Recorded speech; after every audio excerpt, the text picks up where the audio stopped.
ऋषिकेश में आयोजित होने वाले G20 समिट की तैयारियों को अंतिम रूप दिया जा रहा है। इस कार्यक्रम में विदेशी मेहमानों को उत्तराखंड की संस्कृति से परिचित कराया जाएगा। वहीं अतिथि विश्व प्रसिद्ध गंगा आरती में भी शामिल होंगे।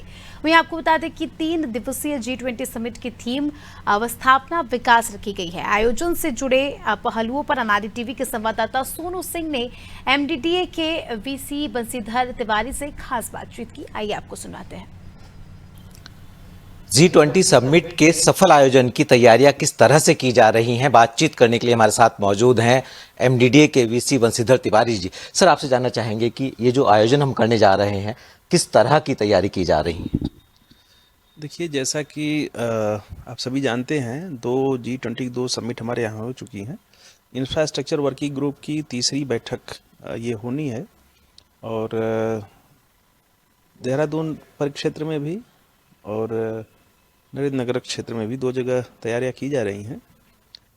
ऋषिकेश में त्रिवेणी घाट पर गंगा जी की आरती का एक आयोजन किया जाना है और ऋषिकेश में सारी तैयारियां प्राधिकरण स्तर से जो भी करनी थी, चाहे वो फसाड के इम्प्रूवमेंट का हो, चाहे घरों की पेंटिंग का हो, चाहे आरती की तैयारियों का हो, हमने लगभग सारी तैयारियां पूरी कर ली हैं और निश्चित रूप से ये सफल और भव्य आयोजन होगा और उत्तराखंड को एक नई पहचान। ये जो हमारी G20 की तीसरी बैठक है, ये इंफ्रास्ट्रक्चर वर्किंग ग्रुप की बैठक होनी है और ये 2 जगहों पर प्रस्तावित है। एक गांव का भ्रमण भी है और ऋषिकेश में गंगा तट पर त्रिवेणी घाट पर गंगा आरती का भी कार्यक्रम है और नरेंद्र नगर क्षेत्र में स्थित एक होटल में इसकी बैठक होनी है। तो इसको लेकर के जिला प्रशासन टिहरी, जिला प्रशासन उधम सिंह नगर के द्वारा तैयारियाँ की जा रही हैं और लगभग तैयारियाँ अंतिम चरण में हैं। जैसे पूर्व के 2 सफल आयोजन हुए, तीसरा भी निश्चित रूप से सफल होगा। सर, हम एक बार से फिर से हम ये अपने दर्शकों के लिए आपसे जानना चाहेंगे कि जो थीम है इस बार, अब थीम क्या होगी? क्योंकि पहले की जो थीम रही है 2 बैठकों की, बहुत महत्वपूर्ण रही है। नहीं, जैसा कि मैंने बताया, इंफ्रास्ट्रक्चर वर्किंग ग्रुप की है, तो जाहिर सी बात है जो स्थापनात्मक सुविधाएं हैं उनका आम जनजीवन में क्या प्रभाव है, क्या करना चाहिए। और निश्चित रूप से उत्तराखंड में भी इंफ्रास्ट्रक्चर के दिशा में बहुत काम हुआ है और जो चर्चा होगी तो निश्चित रूप से कुछ ना कुछ अच्छा प्रतिफल मिलेगा इसका। और जो तैयारियों की अगर हम बात करें तो त्रिवेणी घाट पर गंगा जी की आरती की तैयारियां हम लोगों ने पूर्ण कर ली हैं और अस्थायी प्रवृत्ति के काम हम लोग इसमें कर रहे हैं। बस अंत में चलते चलते सर, एक सवाल आपसे और जानना चाहेंगे कि जो आयोजन आपने अभी तक कराए हैं, चाहे वो रामनगर का हो, चाहे वो नरेंद्र नगर का हो, ये आयोजन काफ़ी सफल माने गए हैं।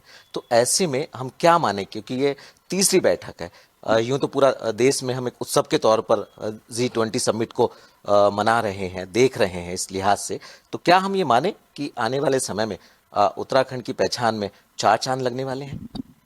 देखिए, 20 देशों से ज़्यादा के प्रतिनिधि इसमें सम्मिलित हो रहे हैं और निश्चित रूप से चूँकि हमारा एक पर्यटन प्रदेश है और जो भी और हमारी विशेषताएं हैं, चाहे योग की है, चाहे आयुष की है, चाहे नैसर्गिक सौंदर्य की है, जो देखते हैं तो निश्चित रूप से बताएंगे तो प्रदेश के लिए फ़ायदा होगा। इसके अलावा जो हमारी संस्कृति है, संस्कृति जो समृद्ध है और काफ़ी प्रभावी रही है, वसुधैव कुटुंबकम की थीम हमारी उसी संस्कृति की देन है, जो G20 की थीम है, जो उसका ध्येय वाक्य है। तो निश्चित रूप से अपनी संस्कृति से, अपनी जो हमारी स्थानीय सभ्यता है, उन सब से एक विदेशी मेहमानों को रूबरू कराने का मौका तो मिलेगा ही।